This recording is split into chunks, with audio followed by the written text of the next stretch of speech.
Shalom Aleichem, meu irmão e minha irmã, como vão vocês? Que Hashem vos abençoe em nome de Yeshua. Hoje eu estou aqui para mostrar para você mais um tesouro que eu descobri através deste livro aqui, ó. Lembra do nosso livro que eu já lancei há algum tempo? E hoje eu estou aqui para te mostrar um outro tesouro que está contido aqui, Baruch Hashem. Eu queria falar hoje sobre as 12 tribos. Onde estão as 12 tribos? É um mistério, ninguém sabe.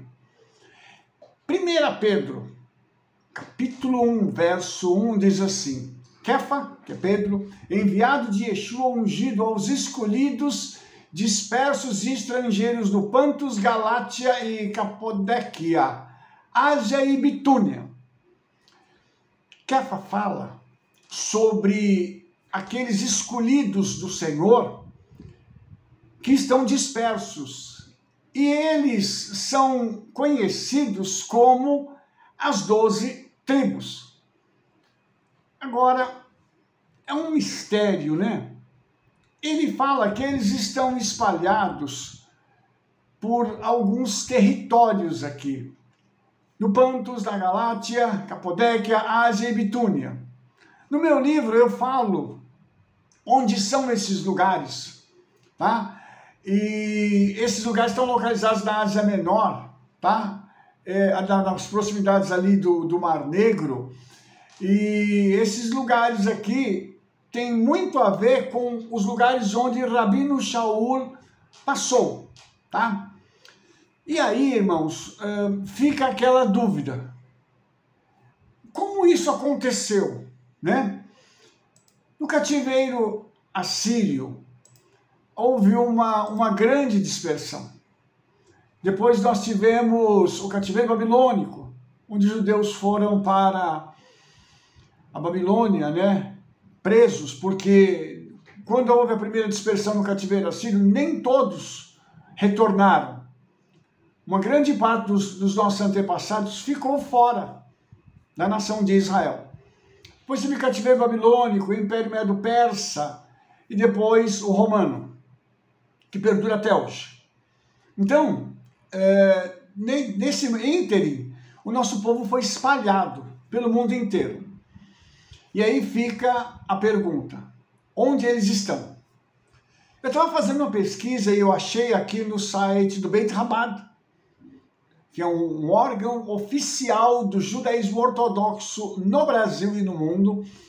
Eu achei um artigo muito interessante. Eu queria dividir esse artigo com vocês, para que depois eu possa mostrar onde existe uma outra evidência dentro da Brit Hadashah, mostrando onde as tribos estão. Mas antes disso, deixa eu te mostrar esse artigo aqui, porque a pessoa que escreveu o artigo, tá? Foi um rabino que trabalhou no Japão. Ele conheceu alguns dos lugares onde ele está citando aqui. Ele diz que quando as tribos foram levadas ao exílio, elas foram engolidas, ok? E ele cita uma coisa muito interessante. Ele diz que as tribos foram engolidas da sua identidade judaica, como se uma grande força externa tentasse arrancar isso deles. E ele diz uma coisa interessante, que isso ficou dentro deles de uma forma potencial. Então, quando o Mashiach se manifestasse, isso iria retornar. E eles iriam voltar para o judaísmo, só que agora com o Mashiach. Preste atenção nisso, isso é muito interessante. Isso aqui eu estou falando do judaísmo ortodoxo. Por isso, irmãos, nós temos que entender que eles falam as coisas sem a revelação de Yeshua. Mas eles estão falando aqui de Yeshua. Eu quero agora começar a te mostrar algumas evidências disso, que eu acho que são muito, muito interessantes. Tá? Eu quero começar aqui falando então sobre o Afeganistão. Uau! O Afeganistão. Tá? A gente sabe que esse pessoal entende hoje que eles estão lá numa região a noroeste do Irã, né, chamada também de Kurdistão, que faz parte ali, e eles dizem o seguinte, que essa área toda, ela abrange também outros países, como Armênia, Geórgia, Azerbaijão, Daguestão, Uzbequistão, Bukhara, Turkmenistão. Olha cada nome difícil, né? Eles também dizem que esse pessoal foi além do Afeganistão, para a Índia e para o Paquistão, até que depois eles chegaram à China. E a China nós vamos falar depois. Olha só que interessante. Ele fala sobre uma área conhecida como Meda, ou Ramadã, e um local próximo das montanhas do Passo Caiber. Tá? E ele diz que ali eles acharam uma tribo com um nome muito interessante, Yusuf, Yusufai, Yusufzuzi e Yusufzad. E eles dizem que essas tribos, com todos esses nomes, eram descendentes dos filhos de Yosef. Olha isso! E as tribos descendentes de Yosef são Efraim e Menaché. Elas são uma parte dessas tribos perdidas.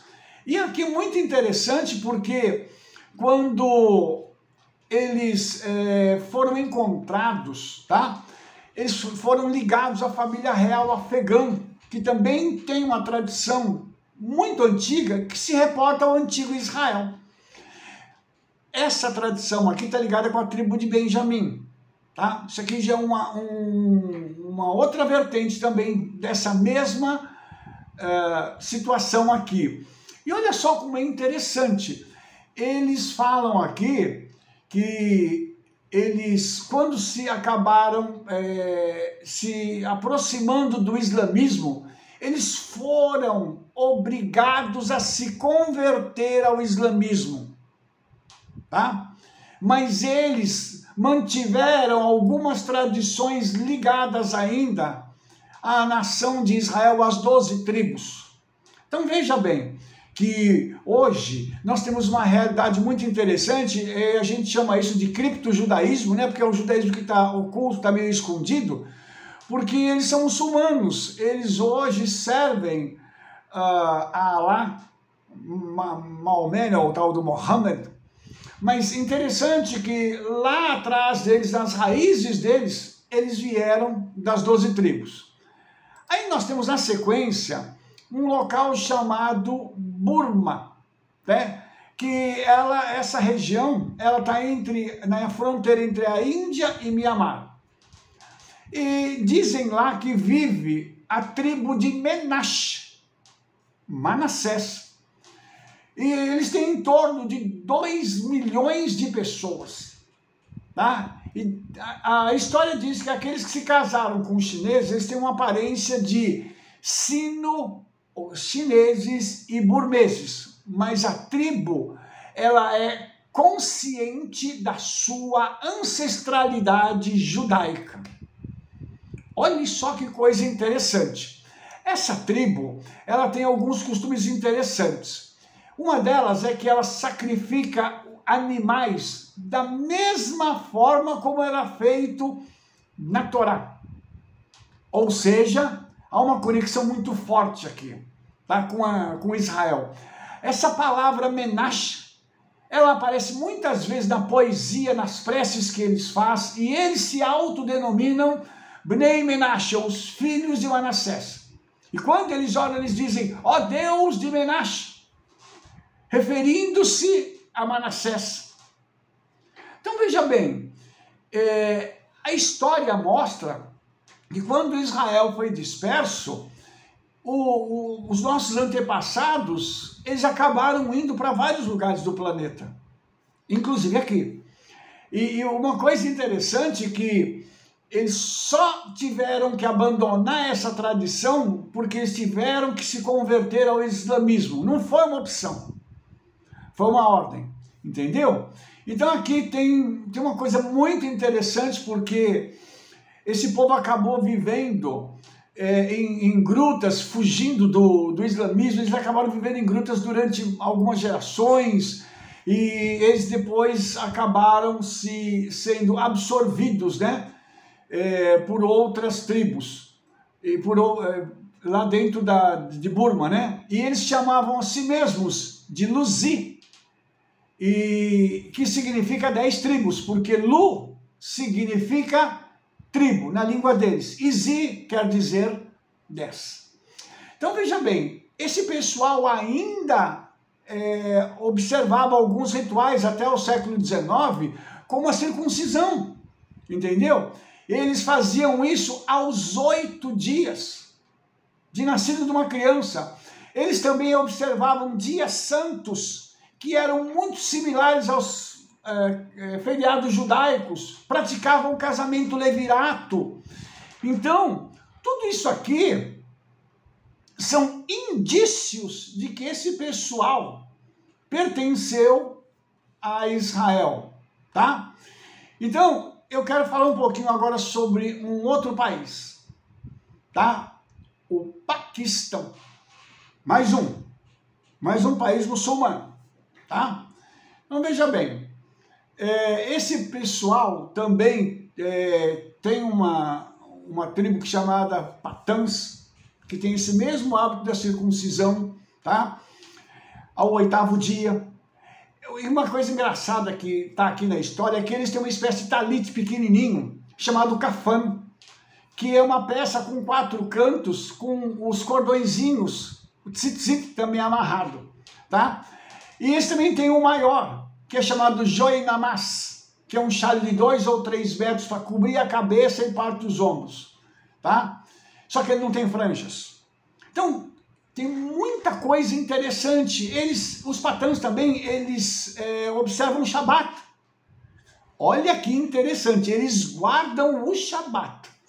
E eles fazem também as halot, como era feito na Torá. Olha só que loucura isso, meu pai. Então, olha só, existem evidências aqui que eles estão ligados a Israel, porque ainda tem uma outra coisa muito interessante aqui, porque eles não comem carne e leite ao mesmo tempo, eles diferenciam entre aves puras e aves impuras, e eles têm uma caixinha pequenininha, similar ao tefilim, que eles também usam, tá?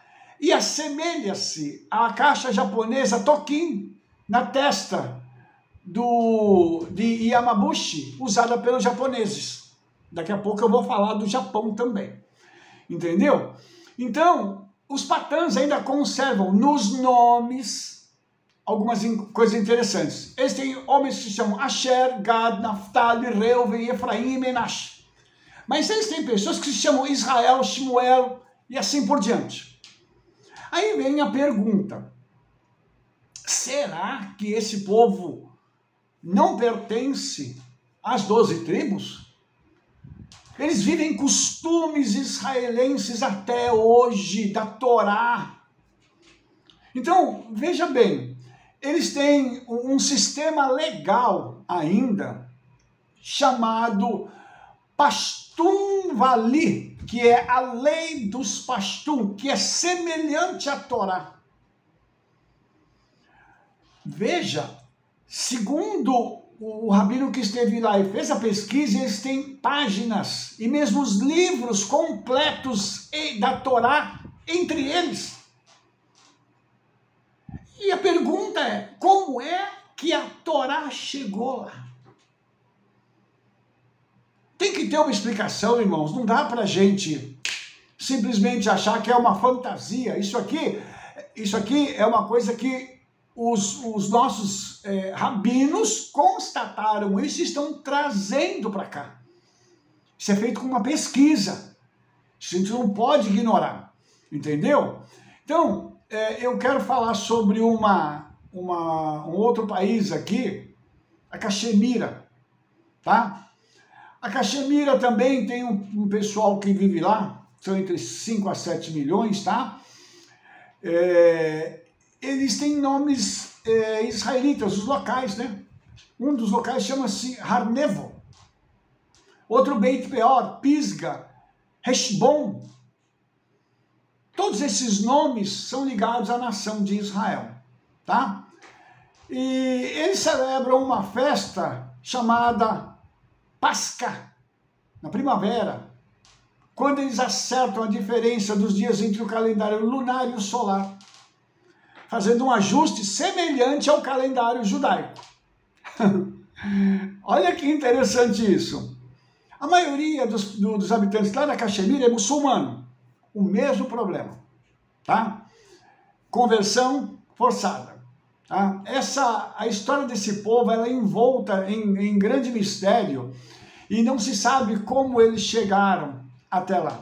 Tá?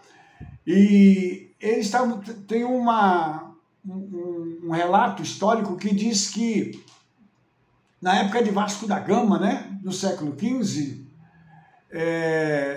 todos os habitantes dessa área que viviam desde os tempos antigos podem localizar a sua ancestralidade. Tá? Isso foi um sacerdote que disse, um sacerdote chamado Monstrat. Tá? E essa ancestralidade ela pode ser rastreada até os israelitas antigos. Então, aspecto físico, modo de vestir, maneira de conduzir os negócios, tudo é similar ao povo de Israel. Então, nós temos aqui mais uma evidência da conexão do povo de Israel com essa localidade, tá? E aí, irmãos, nós vamos continuar, vamos falar um pouquinho agora do Japão. O Japão, olha só, o Japão tem algumas coisas muito interessantes e algumas cerimônias japonesas, elas indicam a sua ancestralidade judaica, tá? Na província de Nagano tem um santuário shintoísta, né? Que ele se chama Suwa Taisha.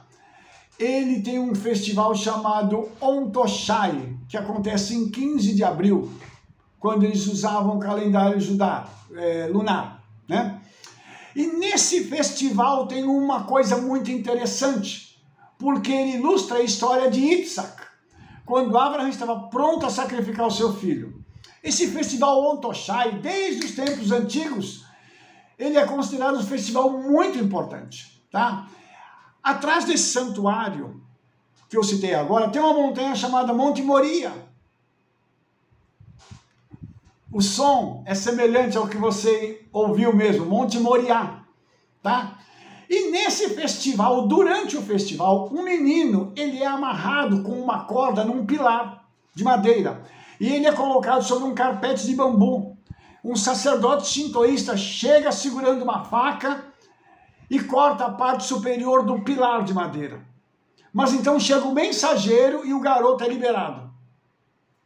Olha só que coisa extraordinária. Reminiscências da Torá dentro do judaísmo.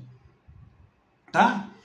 Olha só, o povo chama nessa festa o festival para o deus Misakushi. E Misakushi em japonês é Mi, grande, e Saku é uma reminiscência de Isaac e Shi é para terminar uma palavra. Então, olha só que interessante isso. Yitzhak é considerado como se fosse um deus do Japão. Só que Yitzhak está ligado a Yeshua, dentro da tradição rabínica, ao Mashiach. Olha só que interessante isso, irmãos. Puxa vida, quando a gente vai se aprofundando nisso, nós vamos descobrindo coisas que são sensacionais.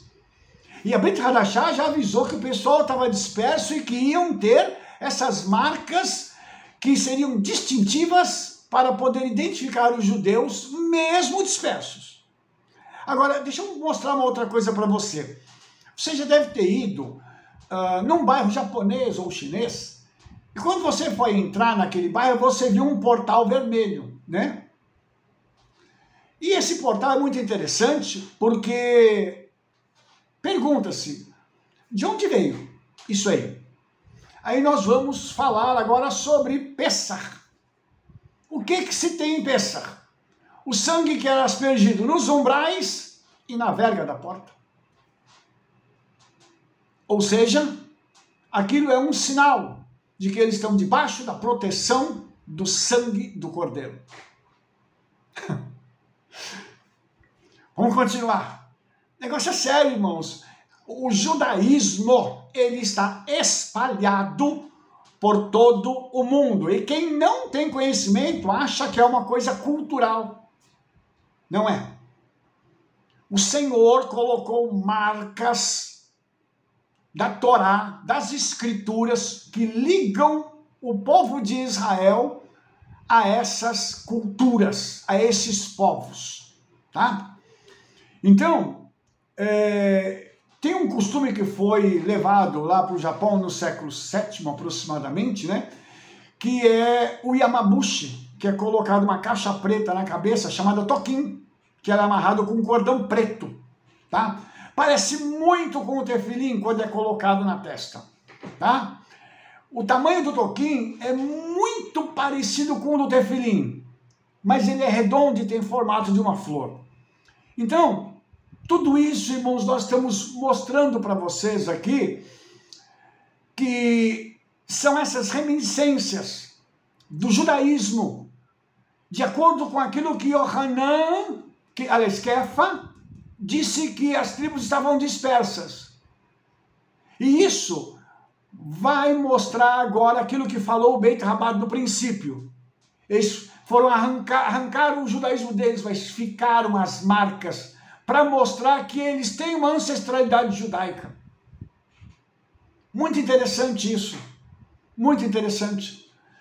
Deixa eu terminar aqui para falar sobre o Equador. Aqui na nossa América do Sul, tá? Vamos falar um pouco dos índios da América do Sul agora, sabe? Eles, quando viajaram, né? Em 1587, um homem chamado Nicolás del Tzú foi enviado à América do Sul pelo rei da Espanha para converter os índios. Na Argentina, ele encontrou uma tribo com nomes hebraicos, Abraham, David, Moshe e etc. E quando ele perguntou para eles se eles eram circuncidados, eles responderam sim, da mesma maneira como os nossos ancestrais. Hã? Como assim? Na mesma região, eles acharam o quê? Facas de pedra, que eram usadas para circuncisão. Da mesma forma que tinha na Torá. De onde eles tiraram isso? Vamos continuar aqui. Tá? Também, eles encontraram, né, nessa mesma tribo argentina, algumas coisas interessantes, com uma tábua de pedra. Estavam gravados 3 mandamentos. Não roubar, não mentir e não matar. Novamente vem a pergunta. Tiraram isso da onde? Isso antes dos colonizadores espanhóis chegarem. Ok? Então, olha só. Em 1974, nessa mesma área, pedras redondas foram encontradas com uma menorá hebraica, sobre uma pedra. E ao lado estava escrito, em aramaico, Pêssar. E agora? Como é que nós vamos fazer? Então, irmãos, só para mim terminar isso aqui, eles encontraram uma outra pedra comprida, alguns metros adiante, no formato de um tijolo, com o entalhe de um barco. O emblema da tribo de Zevulon é um navio com a palavra Tzipora, o nome da esposa de Moshe, escrito sobre uma pedra. Será que isso significa que os judeus chegaram lá num barco? Da tribo de Zebulon?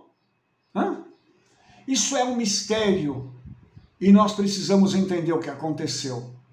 Agora, irmãos, eu quero te mostrar também alguma coisa aqui sobre a China, tá? Depois eu vou falar sobre a Etiópia e nós vamos passar para as evidências bíblicas sobre isso.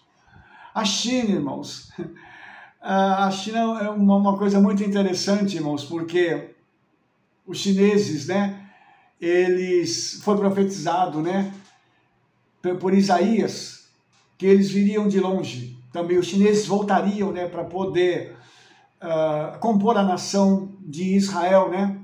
E tem uma tribo, né, chamada Xiang, que havia sido esquecido, né? E eles perderam a sua escrita antiga. Hoje eles falam chinês e tudo, mas na época eles falavam hebraico. Muitas coisas interessantes aqui também na China, né? Os mapas históricos da dinastia Han, né, mostram que essa tribo espalhou-se lá para o norte da China. Eles veem a si mesmos como imigrantes vindos do oeste e que atingiram aquela região após uma jornada de 3 anos e 3 meses. Os chineses diziam que eles eram bárbaros, tá? Mas eles diziam que não. Eles diziam que eles eram descendentes das 12 tribos de Israel. Então, ainda hoje, né, a gente é capaz de aprender um pouco sobre essa tribo, pelos seus costumes e pela fé que eles ainda conservam, tá? Essa tribo viveu a maneira israelita por 2.300 anos. Nós estamos em 2024. Então veja como é antiga essa tradição. Como é antiga. Segundo eles, a tribo Xiang é descendente de Abraham. Eles dizem que foi antepassado deles e que teve 12 filhos. Olha só isso, da onde eles tiraram isso, irmãos? Nós, às vezes, não conhecemos a profundidade da promessa do Senhor na sua palavra. E é engraçado que os discípulos de Yeshua enxergaram tudo isso e deixaram essas mensagens de maneira muito resumida na Brit Hadashah, para que nós possamos pegar o restante das peças para formar essa grande imagem. É um quebra-cabeças enorme. Só voltar um pouquinho aqui, essa tribo, eles têm alguns traços de caráter muito interessantes. Integridade, amor ao próximo, solidariedade, generosidade, modéstia, timidez, gratidão e teimosia. Eles têm um conceito do Eterno como todo-poderoso que vigia o mundo inteiro e julga com justiça, recompensando os justos e punindo os perversos. E esse mesmo Deus dá a oportunidade de que o homem se arrependa para expiar suas más ações. De onde vieram estes conceitos?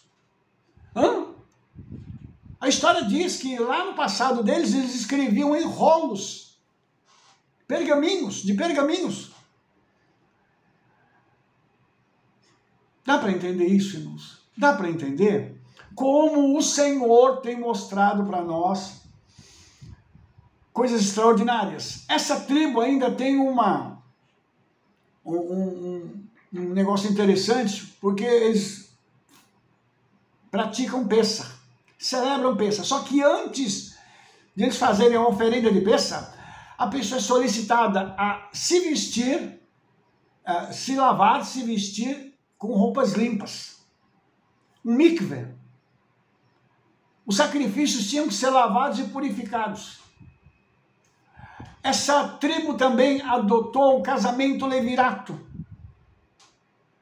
E quando uma mulher descobre o seu cabelo, isso é vergonhoso para ela.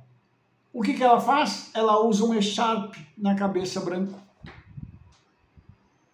Vou perguntar de novo, como é que isso chegou até eles? Como? Meu pai, vou terminar com a Etiópia agora, para a gente poder, né? No século IX, né, um homem chamado Eldad Ha-Dani, que era mercador e viajante judeu, ele ia e vinha entre as comunidades judaicas da Babilônia, do norte da África e da Espanha. Era um viajante, né? E ele começou a registrar as suas viagens, que mostram para a gente uma coisa interessante.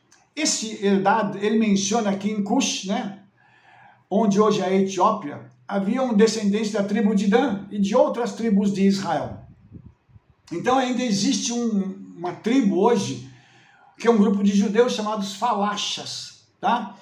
E eles se denominam Beta Israel, que significa casa de Israel em hebraico, tá? Então, segundo a história, eles estão seguindo os preceitos judaicos desde tempos antigos. Os Falachas, eles falam hebraico e guardam o Shabat.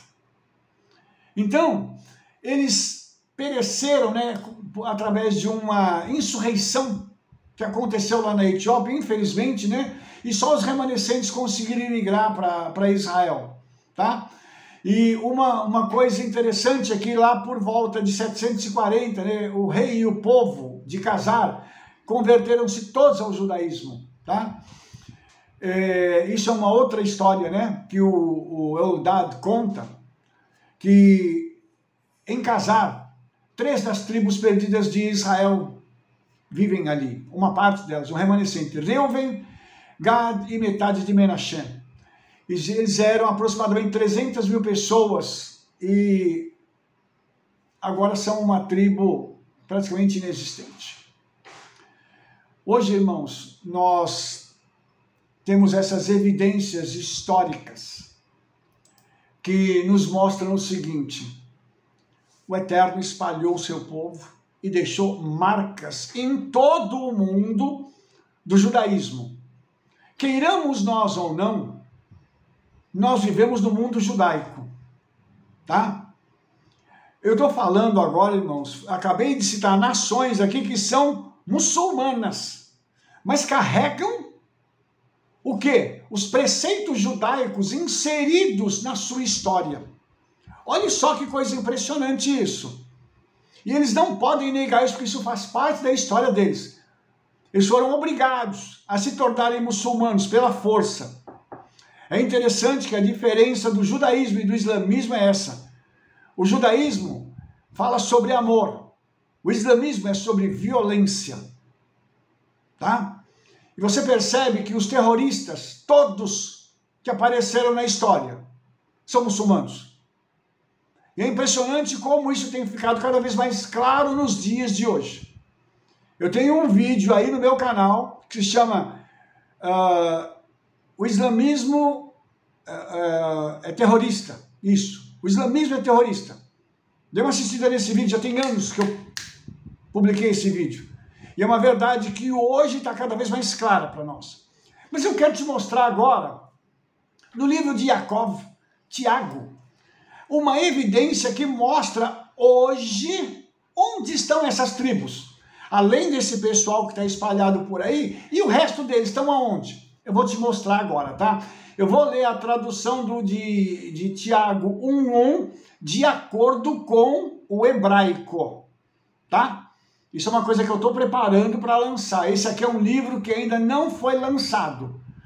Mas as pistas para ele estão nesse livro aqui que eu já lancei, ok? Vou ler Tiago 1. Yaakov, servo de Elohim e do Senhor Yeshua ungido, a congregação na dispersão, as 12 tribos, Shalom. Você ouviu a leitura? Yaakov, Tiago, ele diz o quê? Que as 12 tribos estão dentro da congregação. Uau! Onde é que estão as 12 tribos?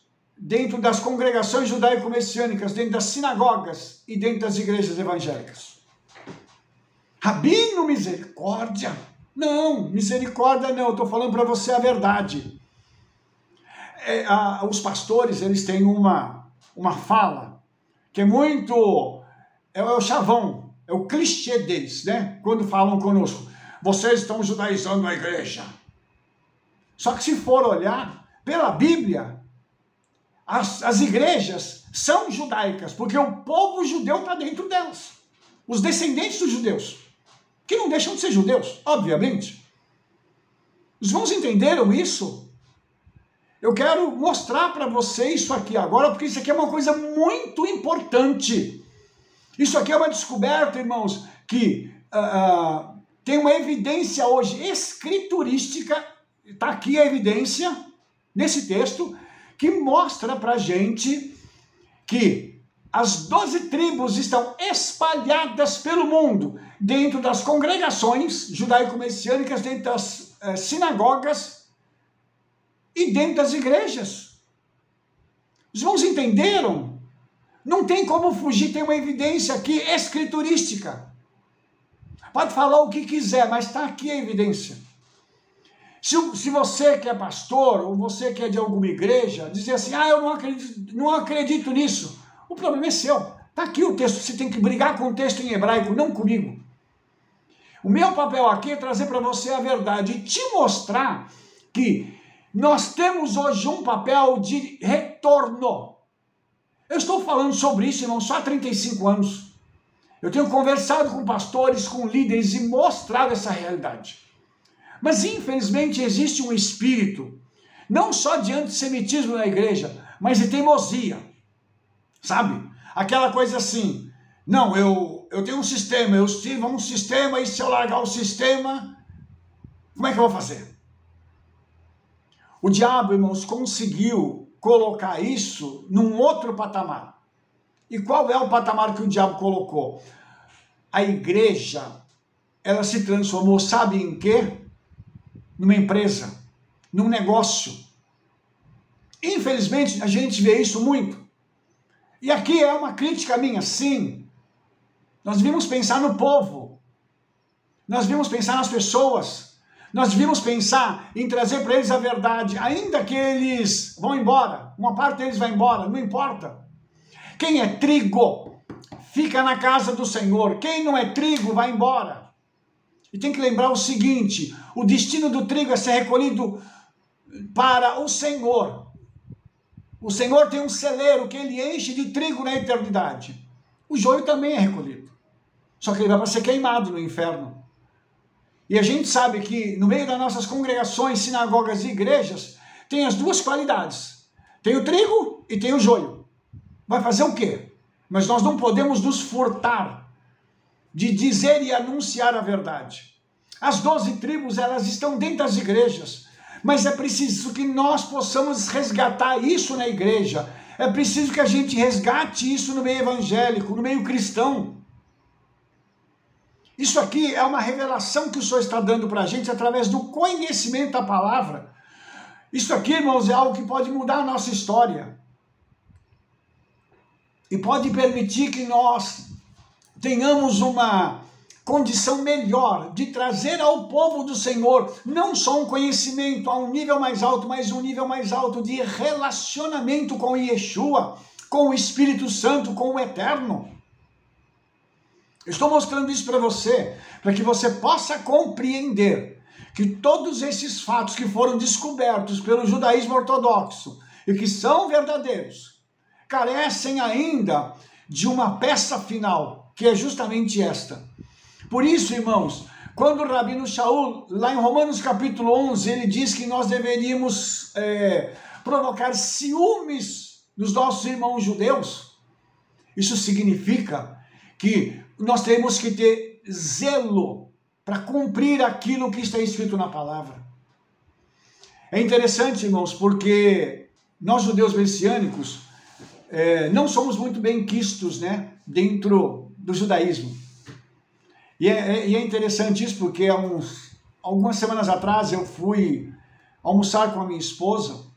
Nós almoçamos num restaurante e quando nós pagamos a conta, que eu me levantei para sair, um rapaz me abordou e ele me disse o seguinte: vocês são judeus? Onde é que tem uma sinagoga? Onde é que tem uma congregação? Ele falou: eu sou argentino, eu vim da Argentina e eu quero fazer alguma coisa aqui. Eu disse: ok. Eu falei: vou ser bem direto com você. Eu sou judeu messiânico, assim, assim, assim. O semblante dele mudou na hora. Ele falou: mas você usa kippah, você usa tzitzit, você usa tudo? Eu falei: sim. Inclusive nós guardamos Shabbat, comemos kasher, fazemos todas as festas. Ele olhou para mim apavorado. Sabe por quê? Porque ele não estava se identificando como um judeu. E eu estou me identificando como um judeu o tempo todo. Você entendeu por que nós temos que provocar ciúmes deles? E nós temos a vantagem de termos Yeshua em nós. Aleluia! A unção do Ruach HaKodesh. Nós carregamos algo diferente deles. E nós precisamos levar isso para eles. Mas nós, judeus messiânicos, precisamos também ajudar a igreja a voltar para o padrão do qual ela nunca devia ter saído. Mas, infelizmente, por uma questão política, ela saiu.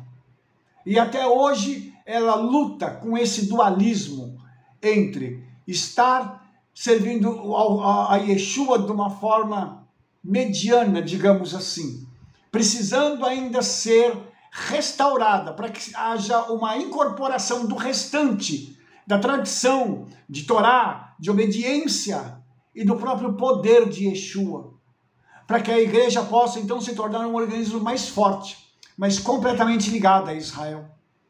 Por quê? Porque a igreja carrega uma identidade judaica. Obviamente, você sabe que a forma como a igreja existe fisicamente, tá? Eu estou falando agora da organização da igreja. Você vê que lá na frente tem um púlpito, tem os bancos, as pessoas cantam, tem um pregador. Tudo isso veio da onde? Veio da sinagoga antiga. Esse formato não é um formato que a igreja inventou. Ela recebeu do judaísmo. E, infelizmente, a maioria dos pastores não sabem isso. 99,9% desconhece a história. Por isso, quando eles falam assim, nós não podemos judaizar a igreja é judaica, até no seu formato. Até na sua liturgia, ela carrega muito do judaísmo. Hoje, eu quero mostrar para você, para mim, finalizar esse vídeo, o seguinte: você que é crente, você que é pastor, você que é líder, pare para pensar nesse versículo aqui, de Tiago 1:1. Na sua versão você não vai achar isso, porque quem traduziu comeu a palavra congregação. Entendeu? Alguém lá tirou essa palavra. Sabe por que eles tiraram? Porque isso ia comprometer. Porque isso ia mostrar o quão judaica é a congregação, o ajuntamento que você conhece como igreja. Por isso, irmão, nós estamos trazendo de volta, estamos restaurando algo que foi perdido pela história e que a maioria das pessoas não está tendo coragem de admitir que precisa voltar e precisa ser restaurado. Então hoje, em nome de Yeshua, eu quero entregar esse vídeo a você e dizer o seguinte: mande esse vídeo para todos que você conhece, porque essa verdade precisa ser conhecida. E está aí a evidência histórica e agora textual. E em breve eu vou lançar esse livro aqui. Nós estamos terminando ele. E a hora que eu terminar esse livro, nós vamos estar colocando ele na fila para poder lançar. Porque esse aqui também é um trabalho como esse aqui. É uma interpretação, versículo por versículo, de vários livros. E esse livro aqui já dá para a gente a primeira pista de como isso acontece, para que a gente possa chegar aqui. Eu só cheguei até esse versículo de Tiago, porque antes eu descobri aqui que havia essa dispersão, que havia toda essa parte da história, e que estas pessoas, Kefa chama de escolhidos. Nós não somos um povo qualquer, nós somos os escolhidos, e não tem como romantizar. Ai, que coisa linda, nós somos os escolhidos e tal, e as pessoas dizem assim, vocês são aquele povo arrogante, porque vocês se julgam os escolhidos. Não, eu não me julgo escolhido, eu sou porque a Bíblia diz que eu sou. Isso é todo o povo que pertence a Yeshua, foi escolhido a dedo, para poder fazer parte de um grande projeto de redenção mundial. Deixo aqui para você essa palavra hoje, e espero que, em nome de Yeshua, você possa entender o que eu falei e multiplicar essa informação para que outras pessoas saibam quem é o povo da igreja evangélica, da igreja cristã em nossos dias. Eu vou deixar na descrição do vídeo o meu WhatsApp. Se você quiser adquirir esse livro, você vai poder fazer através do meu WhatsApp, tá? E se você tiver alguma dúvida, eu estou aqui para te ajudar e esclarecer em nome de Yeshua. Um forte abraço a todos vocês. Shalom, shalom, Shavua Tov, Toda Rabá, Beshem Yeshua Mashiach, amém ve amém.